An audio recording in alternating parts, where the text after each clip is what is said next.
ఇవాళ గూండాయిజానికి రౌడీయిజానికి కాంగ్రెస్ పార్టీ ఏదైతే దిగజారుడు రాజకీయాలు చేస్తుందో నేను రేవంత్ రెడ్డి గారికి ఒకటే చెప్తా ఉన్నాను. 10 ఏళ్ళు మేము ప్రభుత్వంలో ఉన్నప్పుడు మీరు ప్రతిపక్షంలో ఉన్నారు. ఎన్నడన్నా ఈరోజు ఇక్కడ మా సోదరుడు రాకేష్ క్రిస్టోఫర్ గారి మీద జరిగిన దాడి జరిగినట్టుగా ఒక ఉప ఎన్నికల్లో గెలిచిన తర్వాత ఎక్కడన్నా మా ప్రభుత్వ హయాంలో మా కార్యకర్తలు కానీ మా పార్టీ నాయకులు కానీ హద్దులు దాటి ఈ రకంగా ప్రవర్తించారా ఒక్కసారి గుర్తు తెచ్చుకోండి. ఒకవేళ మేము కూడా ఆనాడు 7 ఉప ఎన్నికల్లో 2 కార్పొరేషన్ ఎన్నికల్లో జిల్లా పరిషత్ ఎన్నికల్లో గెలిచిన తర్వాత విజయ గర్వంతో విర్రవీగి నిన్న మీ వాళ్ళు ప్రవర్తించినట్టుగా మా పార్టీ గుర్తైన కారు గుర్తుని ఏదో ఊరేగింపు చేస్తూ అవహేళన చేస్తూ చిల్లరగా ప్రవర్తించుంటే ఇవాళ మీరు ఎక్కడ ఉండేటోళ్ళు ఆలోచించుకోండి. సోదరుడు రాకేష్ క్రిస్టోఫర్ గారి మీద ఒక క్రిస్టియన్ మైనారిటీ కమ్యూనిటీకి సంబంధించిన సోదరుడు ఆయన మీద రెహమత్ నగర్లో జరిగిన ఈ దాడిని నేను పూర్తిగా ఖండించడమే కాదు, ఆయనకు జరిగిన ఈ దాడికి బాధ్యత కూడా ఖచ్చితంగా కాంగ్రెస్ పార్టీయే వహించాల్సి ఉంటుంది. ఎన్నికల్లో కొన్ని ఎన్నికలు గెలుస్తాం, కొన్ని ఎన్నికలు ఓడిపోతాం. ఎన్నికలు జరిగినంత కాలం ఎవరి పార్టీకి వాళ్ళు ప్రచారం చేసుకుంటాం. కానీ ఎన్నికలు అయిపోయిన తర్వాత కూడా ఈ రకంగా కక్షపూరితంగా వ్యవహారం చేస్తాం, ఈ రకంగా రాజకీయం చేస్తాం, రౌడీజం చేస్తామంటే తెలంగాణ ప్రజలు అన్నీ చూస్తున్నారు. తగిన సందర్భంలో తగిన విధంగా బుద్ధి చెప్తారు.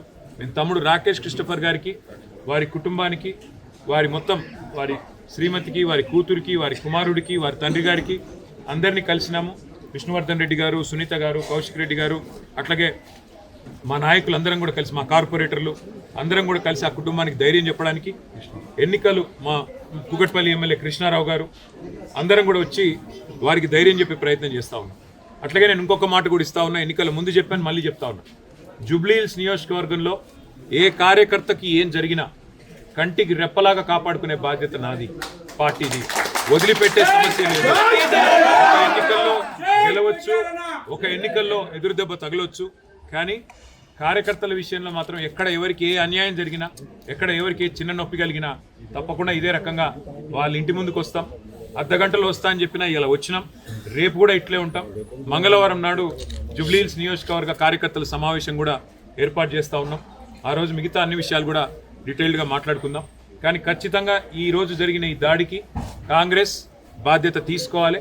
మరి కాంగ్రెస్ పార్టీగా ముఖ్యమంత్రి రేవంత్ రెడ్డి బాధ్యత తీసుకోవాలి.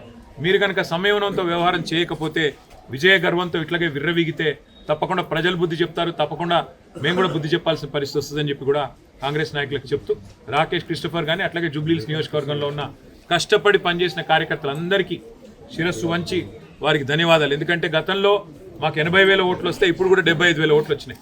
ఓట్లేం తగ్గలేదు, కేవలం 5,000. అది కూడా ఇన్ని రిగ్గింగులు, ఇన్ని గూండాగిరి, ఇన్ని దొంగ ఓట్లు, ఇన్ని పైసలు పంచి, చీరలు పంచి, కుక్కర్లు పంచి, ఇన్ని కథలు పడ్డాక ఆడికి కూడా 75,000 ఓట్లు మా అభ్యర్థికి వచ్చినాయి, మా పార్టీకి వచ్చినాయి. ఇదేమి స్వల్ప సంఖ్య కాదు. తప్పకుండా తిరిగి మళ్ళీ భవిష్యత్తులో కొడతాం. జూబ్లీహిల్స్లో మళ్ళీ గులాబీ జెండా ఎగిరేస్తాం. Thank you. సరే, ఎవరిది అహంకారమో ఎవరిది ఏందో నిన్న వాళ్ళు విజయ గర్వంతో తీసిన ఊరేగింపులోనే కనబడ్డది.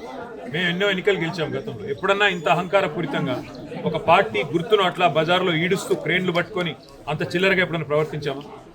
గతంలో అట్లాంటి ఎన్నికల్లో కాంగ్రెస్ పార్టీకి డిపాజిట్లు కూడా రాలేదు. అట్లా అని చెప్పేసి కాంగ్రెస్ పార్టీ గుర్తునేమన్నా గాడిదనెక్కి ఊరేగింపులు చేశామా? అహంకారం ఎవరిదో, ఆత్మవిశ్వాసం ఎవరిదో, భవిష్యత్తు ఎవరిదో తప్పకుండా తెలంగాణ ప్రజలు నిర్ణయిస్తారు. ఒక ఎన్నికల్లో గెలుపుతోనే ఇంత మిడిసిపడితే, ఒక ఎన్నికల్లో గెలుపుతోనే ఇంత ఎగిరెగిరి పడితే, మరి గతంలో 10 ఏళ్ల పాటు అప్రతిహతంగా అన్ని ఎన్నికలు గెలిచిన మేము ఎట్లా ప్రవర్తించి ఉండాలో ఒకసారి ఆలోచించుకోమని కాంగ్రెస్ పార్టీకి నేను చెప్తాను. అంటే ప్రచారం టైంలోనే దాదాపు నవీన్ యాదవ్ చెప్పాడు, నేను కనుక గెలిస్తే జూబ్లీహిల్స్ లో బీఆర్ఎస్ ఉండనివ్వని చెప్పేసి. దానికి సంబంధించి వాస్తవంగా నేను చెప్తున్నా, ఇది సాంకేతికంగా వాళ్ళు గెలిచారు తప్ప ఇంత రిగ్గింగు, ఇన్ని దొంగ ఓట్లు, ఇన్ని పైసలు, ఇన్ని చీరలు, ఇన్ని కుక్కర్లు, ఇవన్నీ ఇప్పుడు రెహమత్ నగర్లో మీరు ఇక్కడ ఉన్నారు కదా, మొత్తం విలేకరులు ఇల్లు తిరిగి అడగండి. ఎన్ని డబ్బులు పంచారు, ఎన్ని కుక్కర్లు పంచారు, ఎన్ని రకాల తాయిలాలు పంచారు, ఎన్ని ఆపసోపాలు పడ్డారు. చివరికి అరకొర మెజారిటీతో ఇన్ని దొంగ ఓట్లు వేయించుకుంటే, ఇంత రిగ్గింగ్ చేస్తే చావు తప్పి కన్నులోటు పోయినట్టు గెలిచినారు. అదో గెలుపు అనుకుంటే అది వాళ్ళ కర్మ. మీరు గతంలో చెప్పిన 20,000 ఓట్లు దొంగోట్లు ఉన్నాయని చెప్పి పవర్ పాయింట్ ప్రజెంటేషన్ ఇచ్చారు.